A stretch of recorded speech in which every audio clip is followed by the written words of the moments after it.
ଶକ୍ତିଶ୍ରୀ ସାଥୀ, ଶକ୍ତିଶ୍ରୀ ସଂଯୋଜିକା ଏବଂ ଶକ୍ତିଶ୍ରୀ ଅପା ପ୍ରତ୍ୟେକ ଜିଲ୍ଲାରେ ଶକ୍ତିଶ୍ରୀ ଅପା ମାନଙ୍କୁ ନିୟୋଜିତ କରାଯାଉଛି ଯେଉଁମାନେ ଜଣେ ୱାର୍କିଂ ପ୍ରଫେସନାଲ ୱିମେନ୍ ସେମାନେ ତାଙ୍କୁ ପ୍ରତ୍ୟେକ ଜିଲ୍ଲାରେ 5 ଜଣ ମହିଳାଙ୍କୁ ନିଯୁକ୍ତି କରାଯାଉଛି କିଏ ଡକ୍ଟର ହେଇଥିବେ କିଏ ଆଡଭୋକେଟ ହେଇଥିବେ ଯାହାଙ୍କର ଲିଗାଲ ଠାରୁ ଆରମ୍ଭ କରିକି ଏକାଡେମିକ କ୍ଷେତ୍ରରେ ପାରଦର୍ଶିତା ଥିବ ସେମାନଙ୍କୁ ମଧ୍ୟ ନିଯୁକ୍ତି କରାଯାଉଛି। କାଉନସିଲିଂ ପ୍ରକ୍ରିୟାଟାକୁ ବଳିଷ୍ଠ ଏବଂ ବ୍ୟାପକ ଇତିମଧ୍ୟରେ ଆମେ କରେଇ ସାରିଲୁଣି ଏବେ ମଧ୍ୟ କରଉଛୁ ଏବଂ ସମାଜର ସହଭାଗିତାରେ ଏ କଥାକୁ ସମ୍ଭବ କରିଛୁ। ତେଣୁ ସୁପ୍ରିମକୋର୍ଟଙ୍କ ନିର୍ଦ୍ଦେଶନାମା ମଧ୍ୟ ରହିଛି ଏବଂ ଆମର ଯୋଉ ଇଣ୍ଟରନାଲ କମିଟି ଅଛି ଇଣ୍ଟରନାଲ କମିଟିରେ ମଧ୍ୟ ଯୋଉ ଏସଓପି ଅଛି ସେଥିରେ କାଉନସିଲିଂ ପାଇଁ ମଧ୍ୟ ବ୍ୟବସ୍ଥା ଅଛି ଏବଂ କିଛି ଦିନ ପୂର୍ବରୁ ଶକ୍ତିଶ୍ରୀ ସ୍କିମ୍ ଯୋଉ ମୁଖ୍ୟମନ୍ତ୍ରୀ ଆମର ଉଦ୍ଘାଟନ କଲେ ଲୋକାର୍ପଣ କଲେ ଶକ୍ତିଶ୍ରୀ ଆପ୍ ଠାରୁ ଆରମ୍ଭ କରିକି ଶକ୍ତିଶ୍ରୀର ପୁରା କାର୍ଯ୍ୟକ୍ରମ ଇଏ ହେଉଛି ଗୋଟେ କାଉନସିଲିଂ ଆଧାରିତ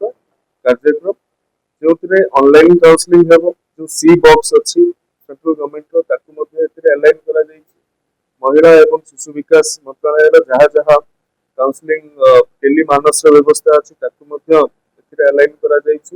ତା ଛଡା ଶକ୍ତିଶ୍ରୀରେ ମଧ୍ୟ ଶକ୍ତିଶ୍ରୀ ସାଥୀ, ଶକ୍ତିଶ୍ରୀ ସଂଯୋଜିକା ଏବଂ ଶକ୍ତିଶ୍ରୀ ଅପା ପ୍ରତ୍ୟେକ ଜିଲ୍ଲାରେ ଶକ୍ତିଶ୍ରୀ ଅପା ମାନଙ୍କୁ ନିୟୋଜିତ କରାଯାଉଛି ଯେଉଁମାନେ ଜଣେ ୱାର୍କିଂ ପ୍ରଫେସନାଲ ୱିମେନ୍ ସେମାନେ ତାଙ୍କୁ ପ୍ରତ୍ୟେକ ଜିଲ୍ଲାରେ 5 ଜଣ ମହିଳାଙ୍କୁ ନିଯୁକ୍ତି କରାଯାଉଛି କିଏ ଡକ୍ଟର ହେଇଥିବେ କିଏ ଆଡଭୋକେଟ ହେଇଥିବେ ଯାହାଙ୍କର ଲିଗାଲ ଠାରୁ ଆରମ୍ଭ କରିକି ଏକାଡେମିକ କ୍ଷେତ୍ରରେ ପାରଦର୍ଶିତା ଥିବ ସେମାନଙ୍କୁ ମଧ୍ୟ ନିଯୁକ୍ତି କରାଯାଉଛି। କାଉନସିଲିଂ ପ୍ରକ୍ରିୟାଟାକୁ ବଳିଷ୍ଠ ଏବଂ ବ୍ୟାପକ ଇତିମଧ୍ୟରେ ଆମେ କରେଇ ସାରିଲୁଣି ଏବେ ମଧ୍ୟ କରଉଛୁ ଏବଂ ସମାଜର ସହଭାଗିତାରେ ଏ କଥାକୁ ସମ୍ଭବ କରିଛୁ। ସେଇ କଥା ମୁଁ କହୁଛି ସରକାର କାଉନସିଲର ପାଇଁ ଯୋଉ ଇଣ୍ଟରନାଲ କମିଟି ଗଠନ କରାଯାଇଛି ସେମାନଙ୍କର କାମ କେବଳ କେସ୍ ଡିସ୍ପୋଜ କରିବା ନୁହେଁ ଏସଓପିରେ ମଧ୍ୟ ଅଛି ସେମାନେ କାଉନସିଲିଂ କରିବେ।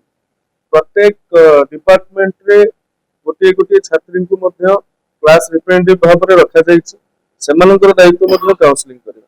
ତା ସହିତ ଅନଲାଇନରେ ବିଭିନ୍ନ ମଡ୍ୟୁଲ ମଧ୍ୟ ରହୁଛି ତାହାର ଛାତ୍ରୀମାନେ ତାହାକୁ ମଧ୍ୟ ତାର ଲାଭ ଉଠାଉଛନ୍ତି ଶକ୍ତିଶ୍ରୀ ଆପ୍ ମାଧ୍ୟମରେ।